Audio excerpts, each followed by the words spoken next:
जागीरदार, सरमायादार और फौजी डिक्टेटर तीनों की नफ्सियात एक है और तीनों की नफ्सियात जमहूरियत की नफी है। तीनों की नफ्सियात जमहूरियत की नफी पर कायम है। जागीरदार उसका ब्रॉटअप ऐसे माहौल में हुआ है, उसकी नफ्सियात ने नश्व नुमा ऐसे माहौल में पाई है कि उसने जिस बेटी को पसंद किया उसको उठा लिया। उसे कौम की बेटी की इज्जत, अपनी बेटी की इज्जत दिखाई नहीं देती। जिसने सर उठाया उसी की चोरी करवा दी, उसी को अगवा करवा दिया, कत्ल करवा दिया। वो जागीरदार जिसकी नफ्सियात इस माहौल में बनी है, जब वो पूरे मुल्क का इक्तिदार लेता है तो वो पूरे मुल्क को अपनी जागीर के तौर पे चलाना चाहता है। सरमायादार उसकी नफ्सियात ये है, वो पूरे मुल्क को अपनी इंडस्ट्री के तौर पर और फाउंड्री के तौर पे चलाना चाहता है, पूरे मुल्क को इंडस्ट्री बनाना चाहता है। इसलिए कि सरमायादार ने पूरी जिंदगी एक ही सबक सीखा है, एक ही सबक सीखा है कि दुनिया का कोई काम पैसे के बगैर नहीं होता और कोई काम ऐसा नहीं जो पैसा लगाएं तो हो न सके। एक ही उसूल है उसका, वो हर एक को खरीदना जानता है,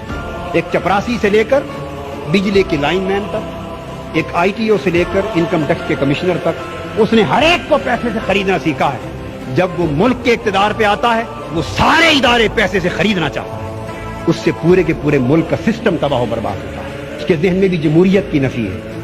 और फौजी डिक्टेटर उसने भी जिंदगी भर एक ही बात सीखी है कि जो हुक्म दूं आगे नो की किसी को जुर्रत ना हो।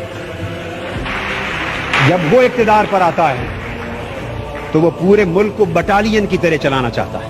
48 साल में मुल्क की ज़मान इक्तिदार बदल बदल के इन 3 तबकात में रही। यही वजह है कि चेहरे ही बदलते रहे हैं, निजाम न बदलना था न बदल सका और न बदलेगा जब तक इक्तिदार की कुर्सियों पर जागीरदार, सरमायादार, वडेरे काबिज हैं। उस वक्त तक इस मुल्क की तकदीर, इस मुल्क का निजाम, इस मुल्क के गरीब का मुकद्दर कभी बदल नहीं सकता। अगर गरीब को अपना मुकद्दर बदलना है तो इक्तिदार इनसे छीनना होगा, इन ऐवानों से इनको निकालना होगा।